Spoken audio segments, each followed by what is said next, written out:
How do I protect myself financially if my flight school goes out of business mid-training? Are flight clubs really that much cheaper than running from a FBO or flight school? What's your opinion on this, Carson? What's the real truth about flight school completion rates, and why do 80% of students quit? Welcome to the Aviation Mentors Podcast, the podcast that takes your dreams of flight and turns it into reality. Sponsored by Strass Financial, financing your flight training. For pilots, by pilots. I'm Brandon Martini, a commercial pilot and flight instructor. And I'm Carson Vasquez, I'm a private pilot. Whether you're a seasoned pilot or beginner with dreams of flight, Aviation Mentors is your source for expert insights, industry trends, and inspiring stories. So fasten your seatbelts and prepare for this incredible journey through the skies. And stay connected with us on social media for exclusive content. And visit our website at www.aviationmentors.com and let us be your co-pilot on this adventure. Welcome back, everybody, to another awesome and, of course, amazing episode of the Aviation Mentors Podcast. Thank you so much for joining us as usual. I'm thinking we need new intros and outros, Carson. Okay, we can do that. I'm tired of hearing you talk. I'm tired of hearing you say the same things. I know. I can come up with something. Yeah. Welcome back to another awesome and amazing. I know. That's amazing just and boring. Awesome. Amazing. Well, back to it. Thank you so much again for joining us today. Today, we've got a fantastic topic, a whole bunch of them. Carson, what are we talking about today? We're talking about a couple different things. All of our just big student pilot concerns that we've been hearing a lot about and just industry-wide. And my biggest concern is actually that's pouring. It's just pouring rain in Southern California. It just came out of nowhere. We're looking at the flag that I ponder with quite often to the left. And I don't know. I think it's like blowing at like 30 knots. The rain is literally flying sideways in It was at SoCal 50 today. in Corona. 50? Yeah, 50. Like it was starting to swirl too. I thought it was about to be, because we got a tornado warning. Yeah. And I thought it was about to happen. I lost some of my paddleboard oars yesterday. Oh. I almost lost the paddleboard. It went into the water, but it didn't fly away, luckily. And then one of my nicer paddleboards just got flipped the other direction, but it almost went away as well. That's crazy. It would have been really sad. Austin's water trampoline flew over onto the dock too. Damn. Pretty much any plant we had outside is ripped to shreds. Yeah. Pretty much tons of trees in our community were just torn down. I know. I was watching the news on and off yesterday, and there were so many, like there was the most interesting things on the news yesterday were kind of funny. Trees have fallen everywhere, and a couple fell on houses. There were a lot of snow yesterday. And then outside of that, there was a car chase for an hour, and it ended boring. The guy just got out and laid on the ground. So, I mean, there was nobody hurt, which was nice. But commit to the bit, man. Could he have just hit a tree or something, like knock down another tree? I like when they get out and they start running. Yeah, he didn't even run. Like, wow, you really gave up on the car, a vehicle, to go on foot? All right, let's see where this goes. I know. Let's see where the dog's going to bite you. Oh, that's even more funny. All right, well, we are going to be talking about, like Carson said, pressing student pilot concerns for 2026. And a student pilot concern, as Carson said, is the weather. Weather's a big concern, especially when it's not super consistent. Yeah. Usually in Southern California, we have pretty consistent weather. It's going to be hot until Christmas. And it's going to be cold and rainy for a few months, usually till end of April. I mean, not rainy. Not cold, not rainy, but that's the only time we get rain. Yeah. Is within like January to April. And it's usually every 3 weeks or so you'll get 2 days of rain maybe. Yeah, like not even big storms, just something small. Sprinkle. Yeah, sprinkle. So let's get into the other questions outside of our terrible weather we're having today, because we know it's been bad across the nation. So outside of all of that, the weather is actually causing issues with student training. And it's not just us. I know I was in New York for my little sister graduating. Congrats, Kristen, by the way. And now she's a PA. She actually passed her test. So, what? Genuine physician's assistant. That's yeah. Cool. She's the closest we've ever gotten to a doctor in my entire family's history. Well, they knew you weren't going to be the one. And actually, she's the first person, I think, in my entire family's history to get a master's degree. Wow. Which is pretty impressive. Where'd she go to school? I don't know the name of it. It's a Catholic school name in New York somewhere. Okay. Yeah, near Manhattan. Good for her. Yeah, pretty stoked for it. So, congrats, my little sister Kristen. So we'll dedicate this whole episode to Kristen. When we went to Kristen's graduation in New York City, we took my entire family out there. We had a big snowstorm like 2 days later, and it actually left us stranded with everything getting canceled in New York City on that Sunday when we were supposed to leave. We ended up having to stay an extra day, and we stayed in New York until the following Monday, and our flights got canceled again. We had to hop airport to airport. Well, that just shows how much the weather impacts commercial airlines. Imagine what that did to flight training for just those 2 days or even a week after that, because there was more snow flurries and bad weather. And in California, we've had horrendous rain. Horrendous for us. Yeah, rain and wind. 50 miles an hour where Carson lives, he said. I'm looking at the flag right here, which is probably about 20 knots if I can kind of gauge it. And then Carson, look at the flag on top of the hospital over there. That one's even, because you're another, I don't know, 500 feet higher or so, maybe a little less than that, 300 feet higher. That one's probably going at 35 knots. So I can just imagine what it is up at altitude. Things you don't want to fly in. This is one of them. Yeah, this is one. Yeah, guarantee there's a squall line coming through right about now. That's pretty crazy, but it creates a lot of inconsistency. It does. And if your flight school has a lot of operations that, hey, we've got these students flying on this day and these students flying on this day, if you happen to be the unlucky one where the rain and the storms and the wind come on the days that you were meant to be flying, there's just a little bit of a problem there. It means you're not going to be flying, and it might even be a month or two, especially if you're flying once or twice a week normally. I remember when I first took my first flight, it was in January, and when I took my second or third flight, it was like 2.5 months later. So I don't even really count that first flight as my first flight. I really count it as like when I really started training as my first flight. That's why I say I got it done in around 90 days. But if we went from my very first flight until my check ride, it was less than 6 months. It was 5.5. Huh. But in reality, it was still about 3 months of me actually training because of weather delays early on in the year. And that's affecting so many people. So we understand that's an issue. So you need to make sure that you're on that schedule, or you're the first one to call. Hey, can I get rescheduled? Don't just wait for your flight school to reschedule you. You should proactively start asking about it, because they know, hey, I need to get Carson or I need to get Brandon on the schedule, because I know they're going to be calling me, and that scheduling department might already deal with that early for you. And booking out months in advance, as far as your calendar is able to let you book out, it's going to make your life 100 times easier. You're going to get the slots you want. You're going to get the pilots and planes you want. It's just all around a better scheduling. Yeah, I mean, than trying to do it. Oh, here's what it'll look like for next week. You're going to get the leftovers for everyone else. I mean, with like when I go to the gym, I book out my trainer 3 months in advance. You're a trainer? I do. Is that why you're looking so jacked? So jacked. And as you can tell, it's very cold over here. Look, I'm in my sweater today. So let's get into some of the other questions. How do I protect myself financially if my flight school goes out of business mid-training? Wow, that's a pretty wild thing that can happen.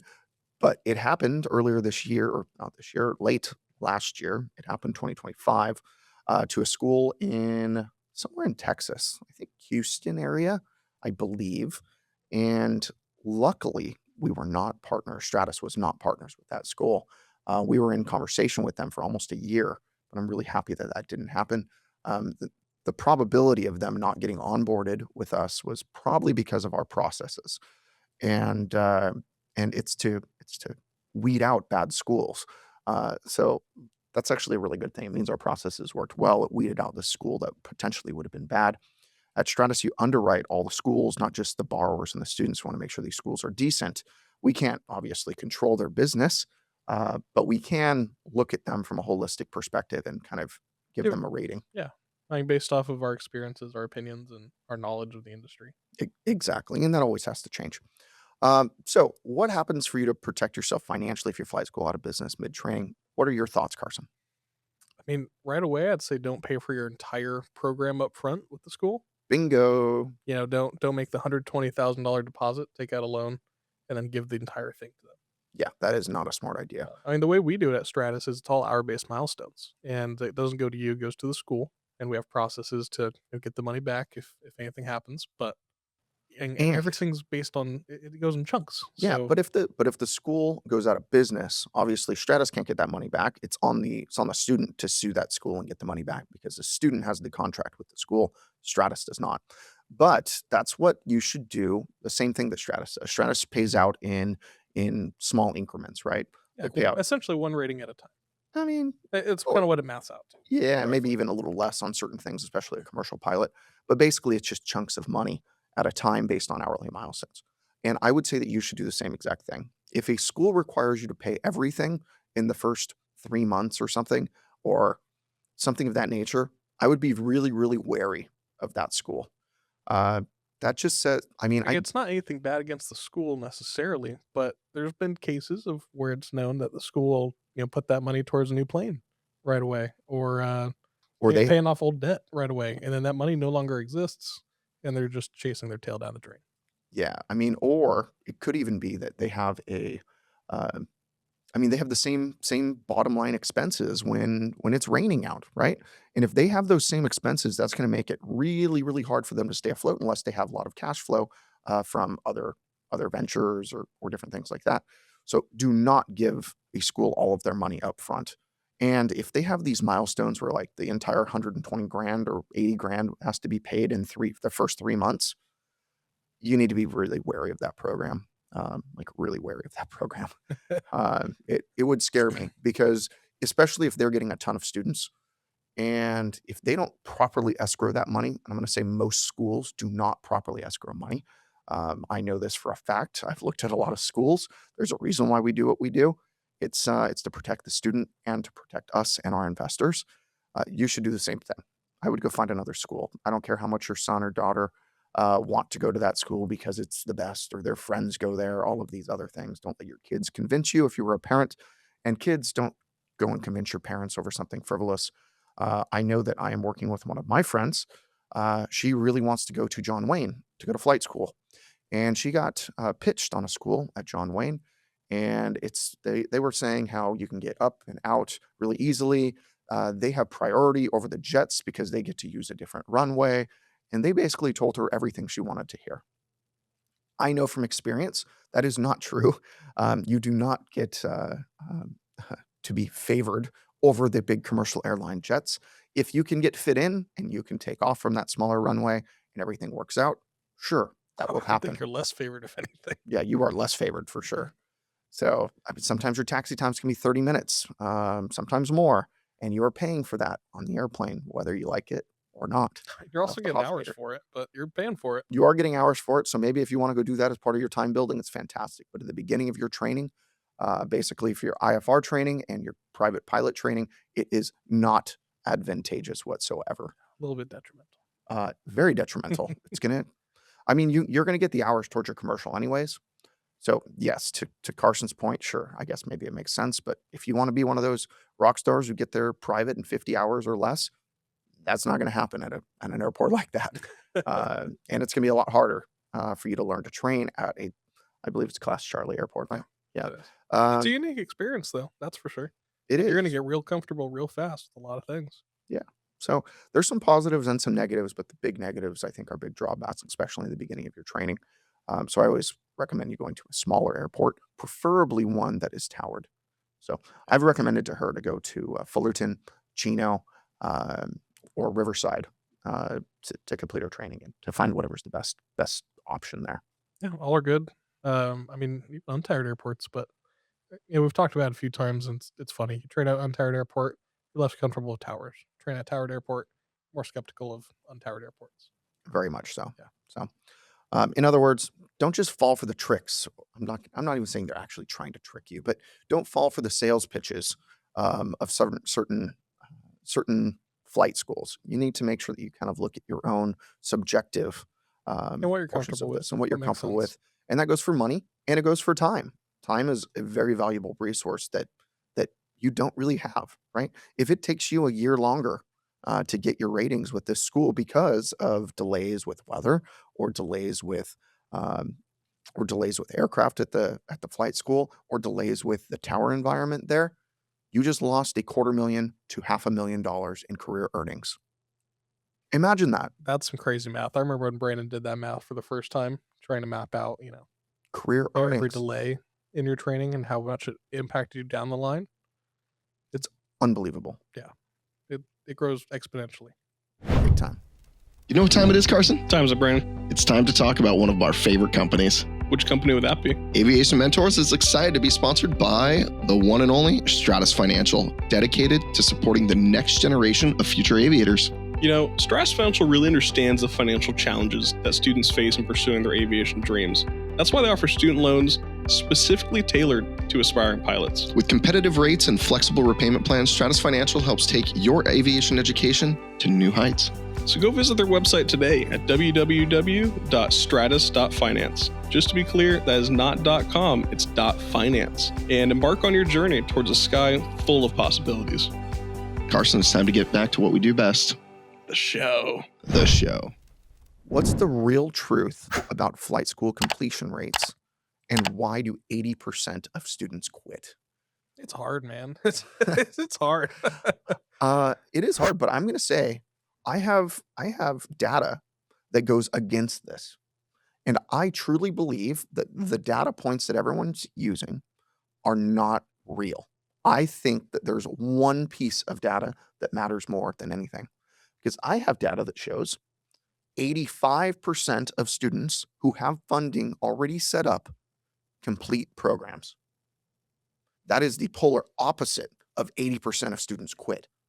85% of students who are eligible for graduation, which is getting a commercial pilot certificate in our eyes, graduate and get that commercial pilot certificate, who are fully funded. That means they utilize the money. Yeah, I mean, we're talking about two different numbers, but No, I think it's the same. no, I'm saying 85% of people 80% finish. 80% of students quit, Wrong. and I think it's more true because I think the money is the factor. Okay, fair. Think of why I fair. didn't. Yes, finish my instrument. the money is the factor. You're right. But as far as students who have their their funding locked down, like we've always advocated for, even before Stratus, we've always advocated for that. I think that your numbers are correct then. Yeah, 85% will finish. And I think the other percent is just the other 15 is probably life gets in the way, lose a job, can't make the funding or can't make the payments, and just things like that just happen. Life happens. But if life doesn't happen to you, you're able to push through, get things done quickly. I think you're gonna be part of that 85%, as long as you have the funding. Yeah, makes sense. It's not even a pitch for Stratus. That's what we've seen. It's a real thing. And money always gets in the way. That's what happened to me with my instrument rating. Money got in the way. What questions should I ask about a school's checkride pass rate before enrolling? Ooh, this one is quite important, actually.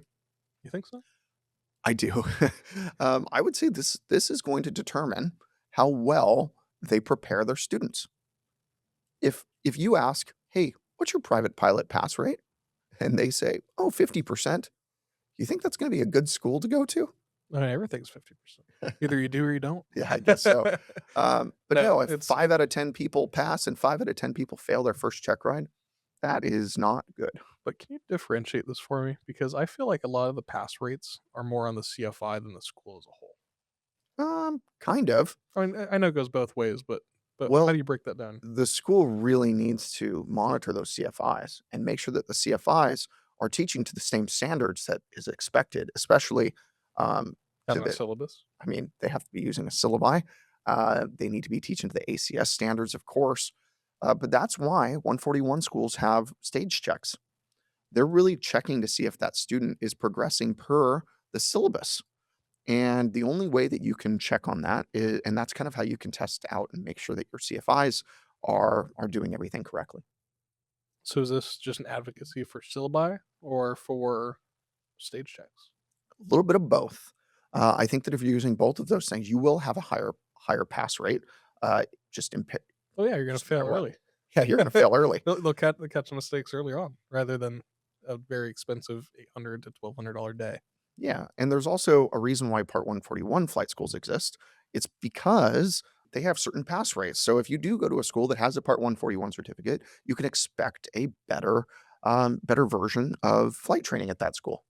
Do you know what the pass rates required are to keep a certificate for 141? In the First- beginning, it's either 80 or 90%. And I've argued if that's actually necessary long term. Riverside FSDO is trying to say that it is. I say that it is not. But that's a debate for a different day.